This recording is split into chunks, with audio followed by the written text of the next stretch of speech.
General Dempsey, welcome to Palm Beach Atlantic University. We're honored to have you here. Thank you, Senator. Good to see you again. Nice to see you. I understand that you have a new book coming out, Radical Inclusion, Right.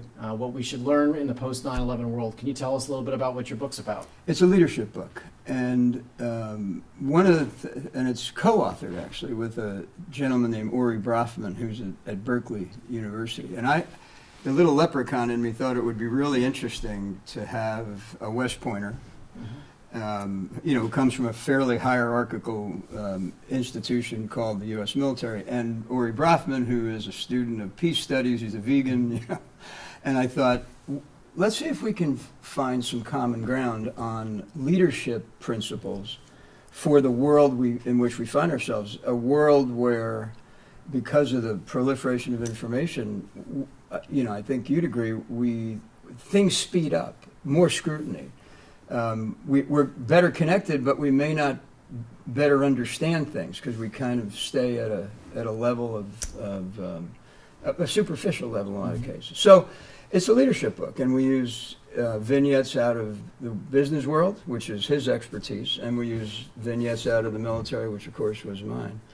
I'm pleased with it, and the title's a bit provocative. We suggest that the way we navigate the future is by more collaboration, not less. And when will that book come out? March 6th. Excellent. It's available now on Amazon. Perfect. Yeah. Perfect. We'll have to make sure we get a copy. I can make sure you get it. Thank you. So such an honor to have you here and to talk about the issues of the day. It seems like we are in one of the most difficult times from a foreign policy and national security standpoint. Yeah. And I'm going to speak with you more about that tonight when we're in front of all of our friends. But let's talk a little bit about the issue that's everybody, I think, is most concerned about, which is North Korea. Right. As former chairman of the Joint Chiefs of Staff who oversaw the military for the United States of America, you look at the situation of a dictator who seems irrational, who is trying to not only have and build upon a nuclear program, but arm a ballistic missile. Right. Where do you think this will go, and what's the appropriate response for the United States?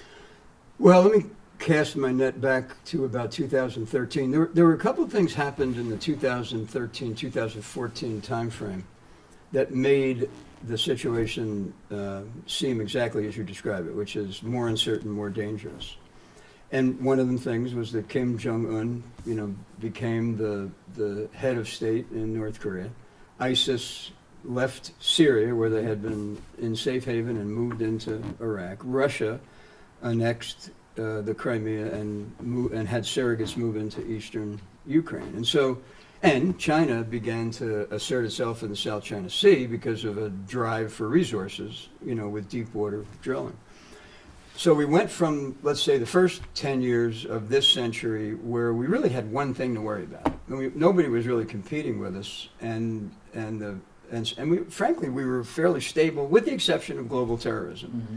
That's a big exception, but it was understandable and manageable. And we went from that to a circumstance where two nuclear powers, Russia and China, began to assert themselves, reassert, depending on how you look at it, where Al-Qaeda morphed to ISIS, and ISIS became not just an individual group, but a movement, and where North Korea began to break out. All the intel analysts were looking at the North Korean problem as one that would take maybe a decade to manifest itself. And of course, Iran was mixing it up in the Middle East. So now we've got 5 legitimate security problems that we're trying to deal with simultaneously. What do you attribute that to, that time that in 2014? Were we just far enough beyond the Cold War that there was this time of resurgence of different powers? I mean, why do you think all those events coalesced? Well, I think in the case, let me take 3 of them where I feel some confidence in answering your question. The other 2 I may not feel quite as confident. But, Russia began to look at NATO's aspirations to continue to expand. So if you're Russia, you say, wow, since the fall of the Soviet Union, NATO's eastern border has moved 1,000 miles. And you say, wow, I wonder where that's going to stop. Secondly, all of their trend lines are just awful. Their economy is in recession. They've got demographic problems, 11 time zones. And Putin, of course, consolidated power. He had power, but he consolidated it in that time frame so that he had far more autonomy to make decisions for Russia on his own, and he did.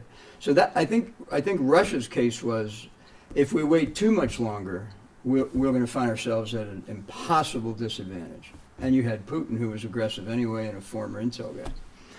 China, once deep water drilling became feasible and economically practical, then they used their 9-line sovereignty assertions to begin creating these man-made islands and executing their 10-year plan. Their 10-year plan always said that they would, over time, reassert themselves into the South China Sea and the East China Sea.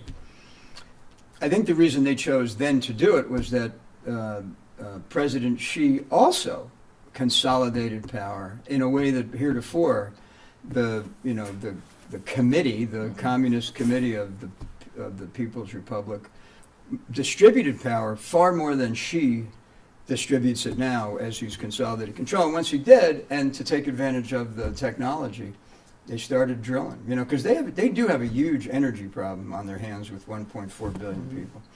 And the other one I'm fairly confident in is, in fact, North Korea. So Kim Jong-un becomes the leader. He purges anyone who would be a competitor. He looks around the world and says, there's no way I survive. I'm only 29, and if I want to make it to 39, I got to have some way to make it, a lot more difficult on the world to pressure me. And so he looks at, the fact that Libya fell because they didn't have anything. He looked at Saddam Hussein, who fell because he didn't have anything. And his conclusion is that their nuclear aspirations needed to be accelerated. The real question, and he did, the real question for me is where to get it. Because they got some technology and expertise that we didn't think they would get on that timeline. And it is possible that it came out of that Ukraine. Once the Ukraine began to be destabilized, I think intellectual property and potentially even some technology moved, but they broke out quickly. So how does the U.S. respond to those multi? Yeah, that is the question. Well, for one thing, and you asked about North Korea, so let's zero in on that. Here's my judgment. As the status quo power, we are the status quo power, and likely to remain so for the foreseeable future. It seems to me that you don't want to allow a lesser power, a middleweight power, a rogue nation to speed you up. In other words, I use the football analogy. Most football teams, the really good ones, win because they control the clock and they have fewer fumbles, fewer mistakes. As the status quo power, I think that's where we ought to be. Control the clock, fewer mistakes. For me, that means that we shouldn't accelerate either our own intentions or at least overtly. Whatever we can do covertly, I'm all for it. But overtly, we shouldn't get the clock running artificially fast. And we shouldn't give North Korea the impression that the timeline is really compressing, because they could make a really bad decision. So, frankly, I think a more, not necessarily diplomatic approach, but a more deliberate approach, and certainly one that brings in as many countries as we can possibly put against this problem, because it's not a problem that we can solve on our own. Well, a lot to talk about. We'll talk about it more tonight. And again, General Dempsey, thanks for being at Palm Beach Atlantic University. My pleasure. Thanks for having me.